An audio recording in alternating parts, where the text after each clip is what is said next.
Imposible. Imposible entender la historia del Estado de Israel sin mencionar la guerra de 1967. Una guerra que, a pesar de su poca duración, cambió la geografía del Medio Oriente. Imposible también entender el conflicto árabe-israelí de la actualidad sin narrar lo que sucedió en aquellos días, en los que las turbulencias de la guerra cambiaron miles de vidas. Esta es una historia de coraje y de valentía. Es la historia de una guerra tan impactante como trascendental, la conocida ya Guerra de los 6 días.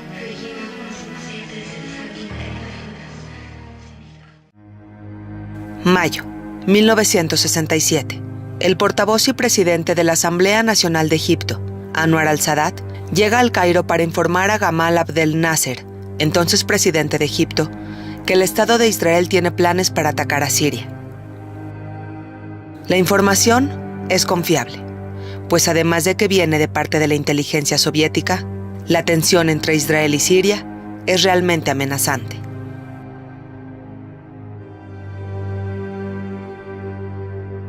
Nasser está comprometido con Siria y no duda en hacer pública su posición ante la posible guerra que se avecina.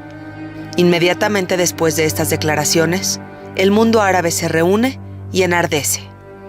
La posibilidad de ver al Estado judío destruido los emociona y hasta pareciera que los enloquece. Así, ante un pueblo entero entregado a la euforia, Nasser piensa que llegó su momento y que con esta guerra escribiría su nombre en la historia.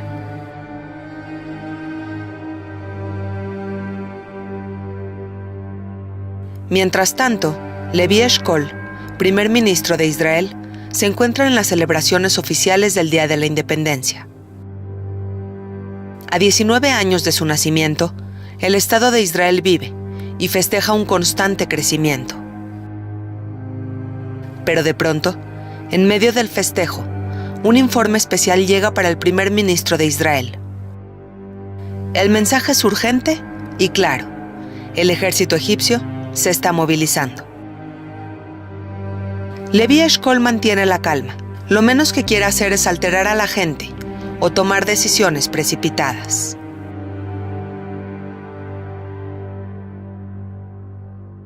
Pero el presidente de Egipto está en una posición muy distinta. Su confrontación es desafiante y sus declaraciones son agresivas. Motivado por una multitud que lo alienta, Nasser pide consejo a Abd el-Hakim Amer, su mariscal militar, quien le dice que Egipto está en condiciones no solo de pelear contra el Estado de Israel, sino que además tiene altas posibilidades de hacerlo desaparecer. No hay más que decir. Con una población enardecida y la total confianza del jefe de la milicia, Nasser da el primer paso el 18 de mayo. Pide a U-Tant, secretario general de la ONU, que retire sus tropas pacificadoras de la península del Sinaí.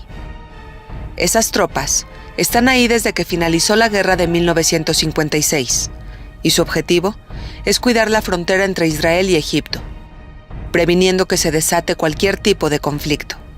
Pero para Gamal Abdel Nasser, esa protección ya es solo un estorbo, una inútil presencia para los tiempos de guerra, en los que la destrucción de Israel es su más anhelado tesoro. Así, después de 11 años de presencia ininterrumpida, los cascos azules se retiran. Y una vez que la península del Sinaí queda vacía, el ejército egipcio moviliza a miles de sus reservistas. Muchos de ellos son campesinos sin la más mínima experiencia militar. Pero eso no importa. Es su líder Abdel Nasser el que los llama, y ante la petición de un líder tan querido, la respuesta es inmediata.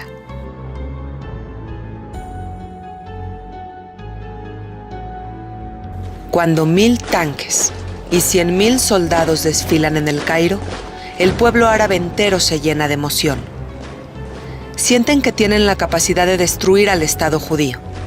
Sus líderes así se lo transmiten, y cada egipcio tiene la convicción de un soldado leal y comprometido. El mundo entero está atento, y con la mirada internacional en el Medio Oriente, Nasser hace su siguiente movimiento. El 22 de mayo, Nasser bloquea el paso de los estrechos de Tirán. Ahora, a cualquier embarcación, le resulta imposible llegar a los puertos de Eilat. Ante esto, Isaac Rabin, jefe del Estado Mayor del ejército israelí, declara: no es únicamente la libertad de navegación lo que está en juego. También se pone a prueba la credibilidad de Israel, su determinación y su capacidad para hacer uso de su derecho a defenderse. Con el cierre de los estrechos de Tirán, queda claro que Nasser quiere entrar en guerra y ser él el protagonista.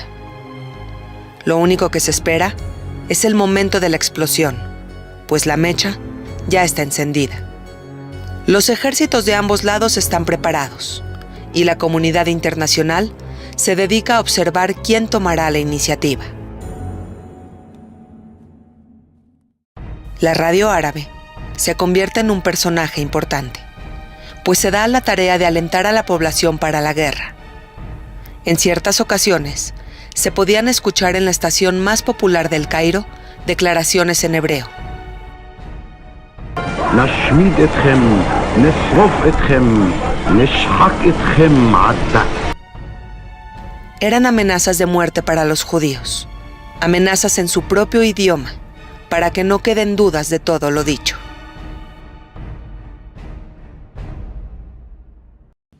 Con la intención de evitar la guerra, el secretario general de la ONU, Utand, viaja a El Cairo el 23 de mayo. El objetivo de su viaje es convencer a Nasser que detenga la escalada de amenazas, pero con la población sumergida en la euforia y el ejército asegurando la victoria, Nasser ya no puede dar marcha atrás. Mostrarse valiente ante su población enardecida incrementa su éxito político y su popularidad.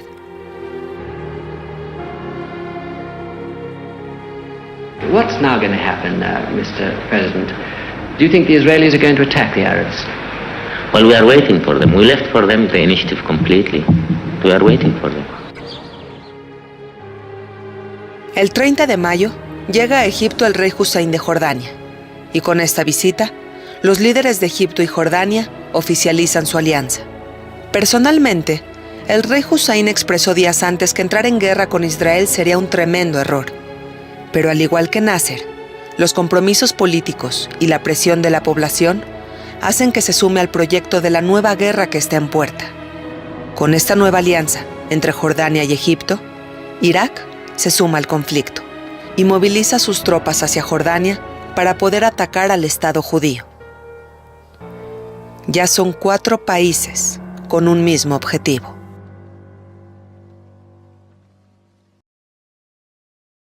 Sin embargo, el Estado de Israel también se prepara.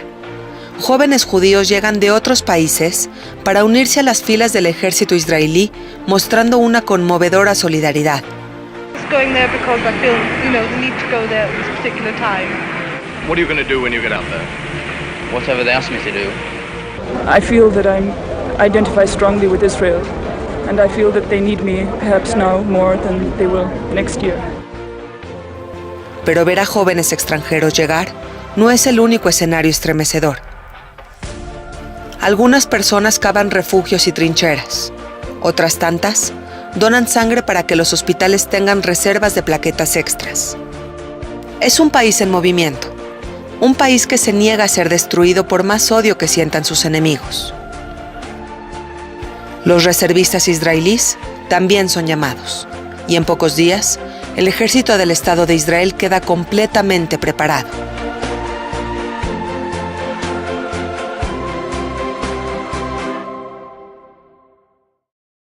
Solo hay un pero. El primer ministro Levi Eshkol está indeciso. Su personalidad pacífica le impide tomar acción y no cree que la guerra sea la mejor decisión. Pero los líderes militares presionan.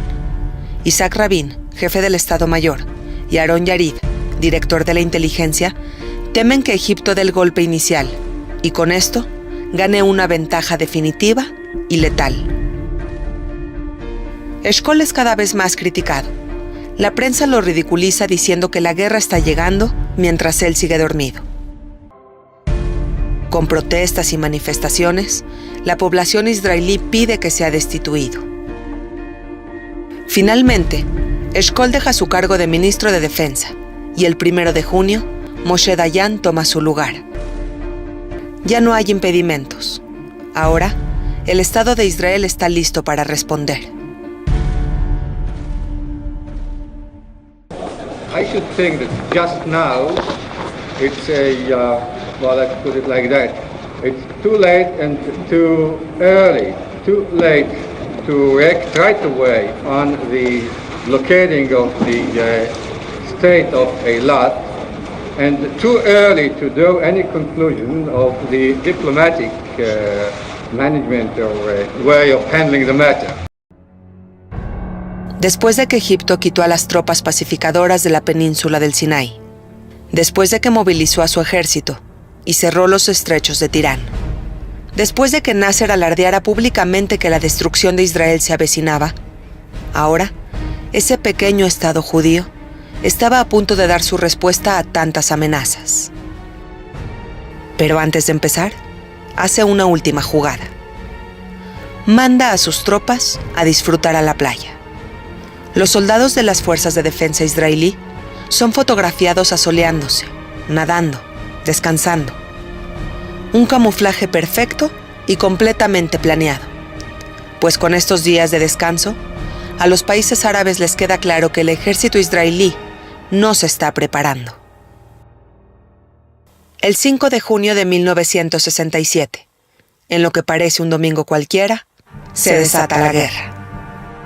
Las fuerzas aéreas israelíes despegan. Vuelan a tan solo 15 metros del suelo para evitar 82 radares y llegan a la península del Sinaí, tomando al ejército egipcio por sorpresa.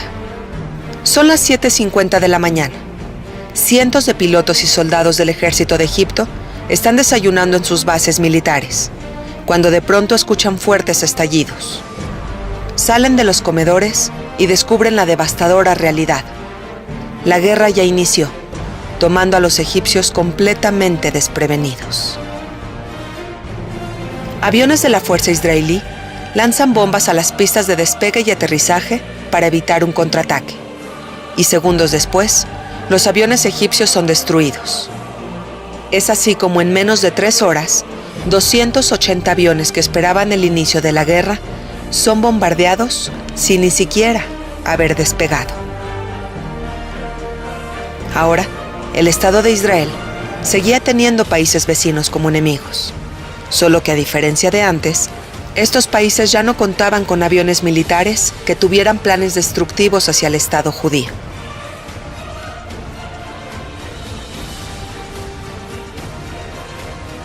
Pocos minutos después, el ejército israelí comienza el ataque por tierra, encontrándose con un ejército egipcio completamente desorganizado y sin ningún tipo de estrategia. En cuestión numérica, los tanques egipcios superan 3-1 a los tanques israelíes, pero tecnológicamente son inferiores, y sumado a la falta de coordinación, los egipcios se arrastran a una derrota de mayores proporciones.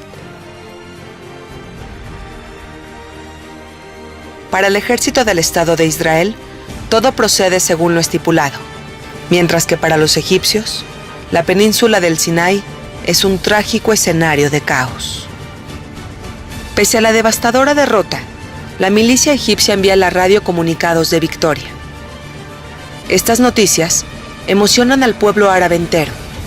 Egipcios, sirios y jordanos salen a festejar a las calles un triunfo totalmente falso. Mientras que por el otro lado, Moshe Dayan ordena guardar el secreto de la victoria del Estado de Israel, pues para él, la guerra apenas comienza y aún hay mucho por hacer. El gobierno israelí envía al rey Hussein de Jordania el mensaje de que no interviniera en la guerra. Pero gracias a la radio egipcia y a sus noticias falsas, Jordania no puede esperar. El general Riyad no quiere quedarse fuera de la supuesta victoria árabe que está por llegar. Bajo esta motivación, tropas jordanas comienzan a bombardear el oeste de Jerusalén, y las alarmas en las calles de la Ciudad Dorada se dejan escuchar. Cientos de personas buscan un refugio que les brinde a sí mismos y a los suyos un poco de seguridad. Con la entrada de Jordania en la guerra, el ejército israelí se ve obligado a movilizarse hacia el noreste para defender un nuevo frente. Con poco tiempo para poderse defender, Moshe Dayan envía paracaidistas a Jerusalén.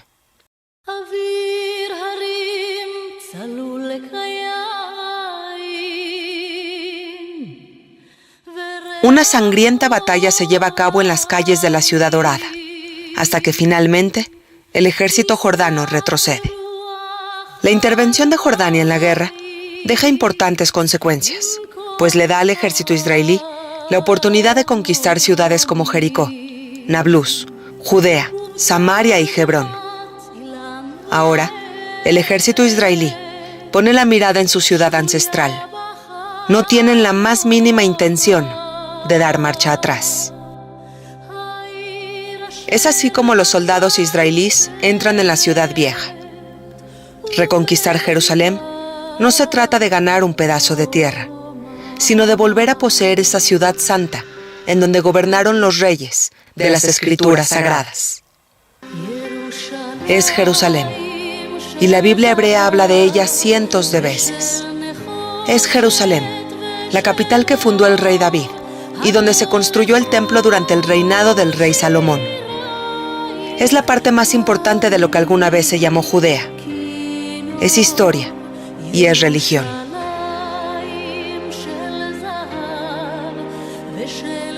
Los judíos fueron expulsados de Jerusalén en el año 135, después de la rebelión de Bar Kokhba. Han pasado 1800 años, y ahora los judíos vuelven a su capital ancestral. Aquel muro no es una simple pared antigua, es el testigo fiel de la milenaria presencia judía en aquella tierra prometida. Al llegar al muro de los lamentos, los judíos rezan, cantan, festejan. Saben que están viviendo el momento más importante de la guerra.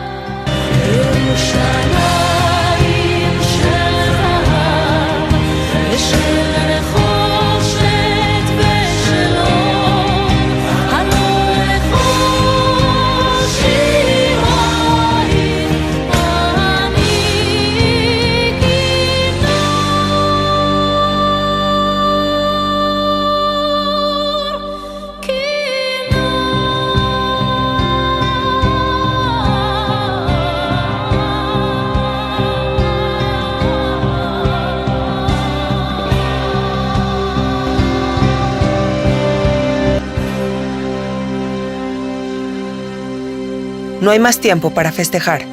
Colonias israelíes de la ciudad de Galilea están siendo bombardeadas por Siria, la nueva amenaza. El tesoro peleado por israelíes y sirios tiene nombre.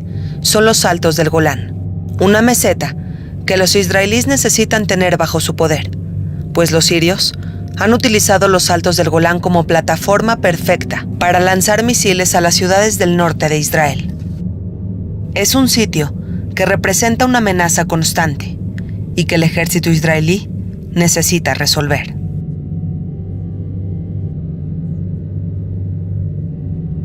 El 8 de junio, la ONU propone un cese al fuego que es aceptado por Egipto. Pero Siria lo rechaza e intenta pasar sus tanques a través de los puentes que atraviesan el río Jordán.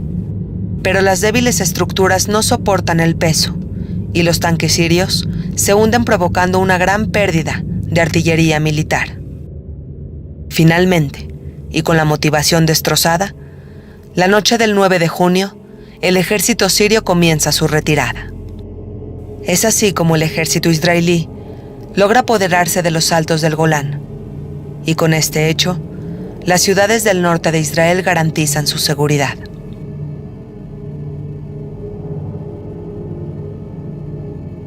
Los soldados del Estado judío avanzan y penetran en territorio sirio hasta llegar a Quneitra. No hay interés de llegar más allá.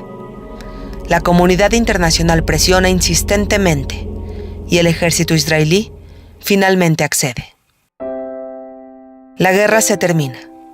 El Estado de Israel logró defenderse por todos los frentes. Pero independientemente a la exitosa defensa, Israel obtiene ganancias territoriales como los Altos del Golán, Judea y Samaria, Jerusalén Este, la Franja de Gaza y la península del Sinaí. Abatido por la derrota, el rey Hussein de Jordania expresa: Against us, mainly from the air, almost exclusively from the air, with such overwhelming strength and continued, sustained air attack on every single unit, on every single formation of our armed forces, day and night, right till last night. Mientras que del lado israelí, el éxito era reconocido. Egyptian Air Force was destroyed, or almost destroyed, in 3 hours. The achievement, of course, was made by pilots, very young ones. The average age of the Israeli pilots is about 23. They are all trained here by the Israeli Air Force. And now I can say they are the best pilots in the world. Al terminar la guerra, 20,000 soldados egipcios están bajo custodia israelí, pero los soldados vencedores deciden dejarlos en libertad. Es mejor que vuelvan a casa, para que hablen y para que cuenten. Que expliquen a vecinos, familiares, amigos y hasta el mismísimo presidente que al noreste de Egipto hay un pequeño estado judío que definitivamente se defiende.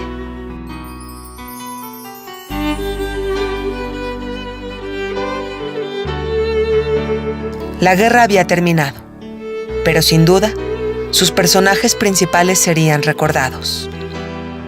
Abdel Nasser confió en Amer, su mariscal militar, y el error de provocar y alentar a la población a la guerra dejó cientos de familias incompletas. Por su parte, la población israelí perdió 776 soldados. También en el lado vencedor hubo un duelo importante, pues la guerra le arrebató a cientos de niños israelíes la posibilidad de seguir creciendo al lado de sus padres.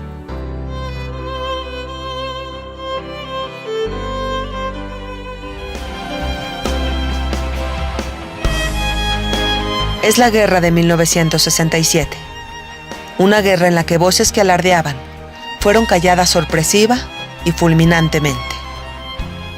Es la guerra de los 6 días, la que pese a grandes victorias y desastrosas derrotas, cobró más de 23,000 vidas.